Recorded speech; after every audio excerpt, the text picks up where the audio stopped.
Hello and नमस्ते, welcome to bio express series. Tension नहीं, तैयारी करें स्मार्ट तरीके से। Bio express 10 minute quick revision series in Hindi. आज इस सीरीज के अकॉर्डिंग हम टॉपिक लेकर आए हैं स्टर्नम। स्टर्नम भी बहुत इंपॉर्टेंट रोल प्ले करता है हमारे किस में, हम इसकी स्टडी करते हैं स्केलेटल सिस्टम जब पढ़ते हैं तब उसके अकॉर्डिंग ही इसको हम अंडर में पढ़ते हैं। तो ये भी हमारा क्या होता है, बहुत ही इम्पोर्टेंट कह सकते हैं कि थोड़ी सी कैविटी होती है जो हमारे वाइटल ऑर्गन होते हैं, जैसे हार्ट है, लंग्स है, उनको क्या करता है, प्रोटेक्शन देने का काम करता है। और साथ ही हमारी रिब्स वगैरह, रिब केज में भी इम्पॉर्टेंट रोल प्ले करता है। तो आज हम देखेंगे स्टर्नम के कुछ मेन फीचर्स जिनकी वजह से स्टर्नम का अपना अलग ही इम्पोर्टेंस होता है। तो स्टर्नम को हम ब्रीस्ट बोन भी बोलते हैं। क्या बोलते हैं? Breast bone. क्या बोलते हैं? ब्रीस्ट बोन बोलते हैं। ये क्या है कि फ्लैट बोन होती है। क्या होती है? सिंगल होती है, फ्लैट होती है और इलांगेटेड बोन होती है। अगर आपसे इसकी फीचर्स पूछी जाए तो ये कैसी है आपकी?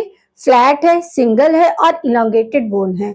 और क्या, ब्रीस्ट बोन से भी हम स्टर्नम को ब्रीस्ट बोन के नाम से भी जानते हैं।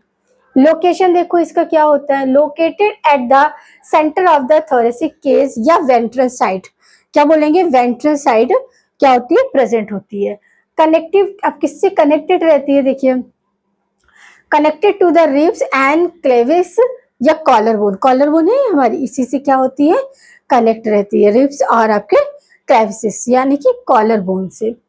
अब ये क्या प्रोवाइड करती है? देखिए, providing support and protection to vital organ जैसे कि लंग्स और हार्ट। इनको क्या करती है? प्रोटेक्शन देने का काम करती है। तो स्टर्नम क्या है हमारा? ब्रीस्ट बोन है, फ्लैट होता है, सिंगल होता है और क्या होता है आपका? Elongated bone. और इसकी पोजीशन क्या होती है? वेंट्रल साइड बोलेंगे या थोरेसिक कैविटी है वेंट्रल साइड। ये इसका क्या रहता है, पूरा स्ट्रक्चर है कि किस तरह कहाँ पर ये प्रेजेंट होती है, किससे कनेक्ट होती है? रिब से और आपका केस से, क्रेविस से यानी कि कॉलर बोन से। अब पार्ट देखते हैं हमारे स्टर्नम के पार्ट क्या होते हैं, क्योंकि एक ही नहीं रहते, डिफरेंट एसोसिएट। ये स्ट्रक्चर क्या होता है, कॉम्प्लिकेटेड होता है। तो ये स्टर्नम भी आपके 3 पार्ट में डिवाइड होता है। फर्स्ट वन होता है मैनुब्रियम, सेकंड होता है बॉडी एंड थर्ड होता है एक्सफाइट प्रोसेस। आप देखते हैं वन बाय वन। मैनुब्रियम में क्या है? Upper part of sternum. ये देखिए स्टर्नम का क्या है, फिगर है, इसका अपर पार्ट को क्या बोल रहे हैं हम? इसको बोल रहे हैं, ये कनेक्ट होती है आपकी फर्स्ट टू सेकेंड रिब से कनेक्ट होता है ये अपर वाला पार्ट। अपर पार्ट को क्या बोल रहे हैं? मैनुब्रियम। और फिर है आपका बॉडी क्या है? लॉन्गेस्ट और सेंट्रल। ये क्या है? सेंटर का पार्ट है और लॉन्ग होता है, जिससे अपर पार्ट की अपेक्षा जो मिडिल पार्ट होता है वो थोड़ा बड़ा होता है। Long centre part of the sternum, ये स्टर्नम का सेंटर पार्ट होता है। अपर पार्ट क्या है आपका? मैनुब्रियम है और आपका बॉडी जो है वो सेंटर पार्ट ऑफ स्टर्नम है। और आपका लास्ट वन क्या होता है? Smaller and lowest. ये स्मॉलर एंड लोवेस्ट ये आपका क्या है? स्टर्नम का लोअर पार्ट होता है। तो 3 पार्ट में हमने देखा, अपर, मिडिल एंड लोअर। अब देखिए इसके स्ट्रक्चर, ये देखिए थोड़ा, ये क्या है आपका? उभार टाइप का है। तो ये उभार को क्या बोलते हैं? प्रो स्टर्नम हेड बोलते हैं। क्या बोलते हैं? Pro sternum. अभी हमने बॉडी की बात की थी, बॉडी, तो अभी हम इस फिगर में हेड, बॉडी और टेल, ये 3, यही जो आपके पार्ट ऑफ स्टर्नम है, इनको अदर्स में हम प्रो स्टर्नम। ये क्या है? हेड का पार्ट होता है। किससे जुड़ा होता है? Collar bone. कॉलर बोन को हम ब्यूटी बोन भी बोलते हो, क्लेविक्स बोन भी बोलते हैं। ये याद रखना है आपको कि कॉलर बोन क्या है, हमारी ब्यूटी बोन के नाम से भी जानते हैं, क्लेविक्स बोन के नाम से भी जानते हैं। अपर पार्ट होता है किसके? स्टर्नम के अपर पार्ट में हमें कॉलर बोन देखने को मिलती है। फिर जो इसका मिडिल पार्ट होता है, जो जिसे हम क्या बोलते हैं, जैसे अपर पार्ट को प्रो स्टर्नम बोला, मिडिल वाले को मीसो स्टर्नम बोलते हैं, जो कि आपकी बॉडी को बिलोंग करती है। ये हेड को बिलोंग कर रहा है, बॉडी को बिलोंग कर रही है। फिर जो लास्ट पार्ट है उसको बोलते हैं मेटा स्टर्नम। हमने यहाँ पर देखिए पार्ट ऑफ स्टर्नम, ये आपके क्या है? मैंडिब्रियम, बॉडी और इसमें। अब हम इसको फिगर में देख रहे हैं तो अपर वाला ये उभार है जो इसपे फिक्स रहता है, इसे प्रो स्टर्नम बोलते हैं। मिडिल वाले को मीसो स्टर्नम बोलते हैं और लास्ट जो लोअर है उसको मेटा स्टर्नम, ये टेल वाला पार्ट। तो इस तरह हेड, बॉडी और टेल 3 पार्ट में हम कैसे देखते हैं? स्टर्नम की फिगर को देखते हैं। अब जैसे कि मैंने इस साइड ये रिब्स बनाई है, ये रिब्स इस साइड भी होती है, बट मैंने वन साइड ही ड्रॉ किया है। तो आपका जो स्टर्नम का अपर पार्ट होता है वो रिब फर्स्ट और सेकंड से कनेक्ट रहता है। किससे? फर्स्ट और सेकंड। अब ये डायरेक्ट यहाँ है वो से नहीं, क्या कार्टिलेज की हेल्प से जुड़ी। ये रिब्स जो है वो स्टर्नम से डायरेक्ट नहीं जुड़ी होती है, जैसे कि आपका टेंडन है तो ये लिंगामेंट है, तो ऐसे ही क्या है डायरेक्ट स्टर्नम से न जुड़ के कार्टिलेज की हिस्से की हेल्प से क्या जुड़ी होती है स्टर्नम और रिब्स आपस में। तो फर्स्ट स्टर्नम सेकंड स्टर्नम कहाँ? आपके अपर पार्ट में मिलेगा देखने को। अब जो ये कार्टिलेज है, जिस कार्टिलेज की हेल्प से स्टर्नम और रिब्स आपस में जुड़ती है उस कार्टिलेज को क्या बोलते हैं? कॉस्टल कार्टिलेज बोलते हैं। क्या बोलते हैं? Costal cartilage.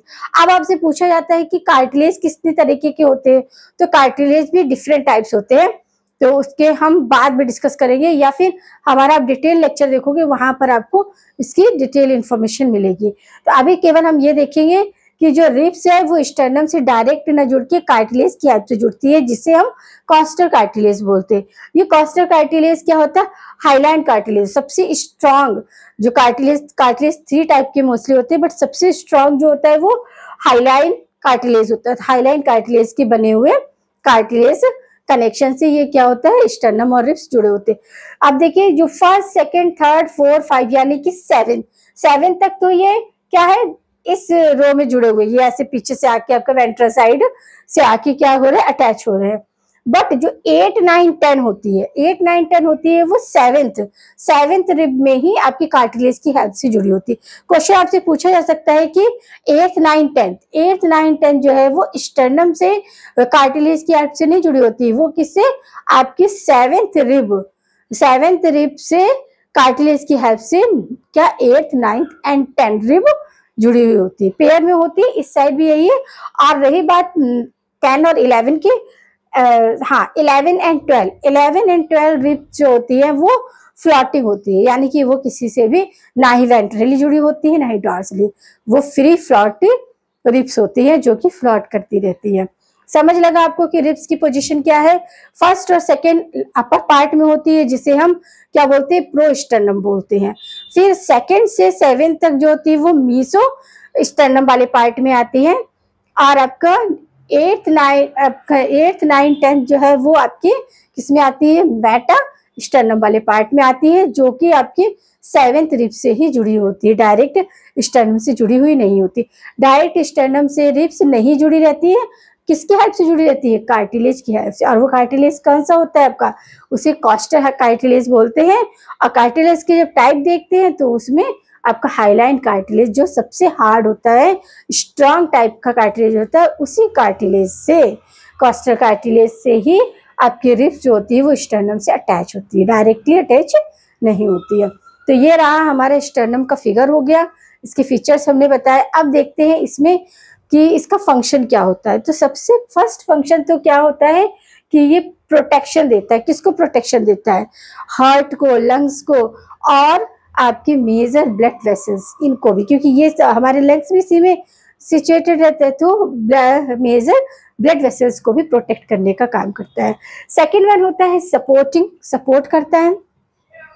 थर्ड वन होता है रिस्पिरेशन में भी क्या करता है कि रिब्स को जो प्रेशर क्रिएट होता है तो उसमें आपका क्या करता है? हेल्प करता है, यानी कि assist in breathing movement by action is the attachment from the ribs के अटैचमेंट जो होते हैं वो मूवमेंट के थ्रू क्या करता है? उसको भी सपोर्ट करता है। अब इसके कुछ इंपॉर्टेंट फैक्ट्स देख लेते हैं। फैक्ट्स क्या है? टोटल जो स्टर्नम की लेंथ होती है वो क्या होती है? 15 से 20 सेंटीमीटर होती है। कभी कभी क्वेश्चन पूछ सकते हैं, तो आपको ये याद रखना है कितनी 50 से 20 सेंटीमीटर स्टर्नम की टोटल लेंथ होती है। कनेक्ट किससे होते हैं? रिब से कनेक्ट होती है, और रिब स्टर्नम से डायरेक्ट नहीं जुड़ती, किससे जुड़ती? कार्टिलेज की हेल्प से। कार्टिलेज में भी उस कार्टिलेज को क्या बोलते हैं? कॉस्टल कार्टिलेज बोलते हैं। कॉस्टल कार्टिलेज, अब डिफरेंट टाइप ऑफ कार्टिलेज देखेंगे तो उसमें जो स्ट्रॉन्ग टाइप ऑफ कार्टिलेज होता है, यानी कि हाइलाइन कार्टिलेज से ये अटैच होती है। देखिए यहाँ पर, ये देखिए फर्स्ट ये क्या है? प्रोस्टर्नम वाला पार्ट है फर्स्ट एंड सेकंड में, और ये आपका क्या आ गया? ये आपका आ गया मीसो स्टर्नम वाला पार्ट, और मेटा स्टर्नम ये लोअर पार्ट होता है। ये देखिए ये जो 7th है, 7th से ही ये कार्टिलेज की हेल्प से 8th 9th 10th, और 11 12 क्या होती है? फ्लैटिंग होती है, वो अटैच नहीं होती है। समझ लगा? अब इसमें क्या है कि जब हमारा कार्डियोपल्मोनरी रजिस्ट्रेशन होता है, रिस्ट्रिक्शंस होते हैं, तब क्या करते हैं, ये प्रेशर अप्लाई करने में स्टर्नम क्या करती है, हेल्प करती है। तो ये हमारा स्टर्नम का कंसेप्ट था। उम्मीद करते हैं कि आपको बेहतर समझ आया होगा। सारी चीजें आप एक बेटर वे में नोट्स बना के लिखेंगे तो आपको ज्यादा परफेक्ट, क्यों ये क्वेश्चन कभी कभी हम कंफ्यूज हो जाते हैं कि फर्स्ट और सेकंड के पार्ट में मिल रही है, आपके प्रोस्टर्नम वाले पार्ट में मिल रही है, और आपका जो थर्ड से सेवेंथ है ये आपके क्या है, मेसोस्टर्नम वाले पार्ट में, और मेटास्टर्नम में क्या आ रहा है आपका एट्थ नाइन टेंथ, जो कि आपके सेवेंथ रिब से कार्टिलेज की हेल्प से कनेक्ट रहती है, और 11 और 12 हमेशा क्या है, फ्लोटिंग फॉर्म में रहती है। तो ये रहा आपका स्टर्नम से रिलेटेड कंसेप्ट। उम्मीद करते हैं कि आपको समझ आया होगा। चीजें आपको समझ आ रही हैं तो आपको वीडियो को लाइक करना है, शेयर करना है, चैनल को सब्सक्राइब करना है। साथ ही हमारी डिटेल लेक्चर हैं, उनको भी देखकर आपको कोई कोर्स परचेस करना है तो उसके लिए भी आप दिए गए लिंक पे कॉन्टेक्ट नंबर पे कॉन्टेक्ट कर सकते हैं। तो बने रहिए हमारे साथ सीरीज में, और मिलते हैं एक नए बेस्ट टॉपिक के साथ नए पार्ट में।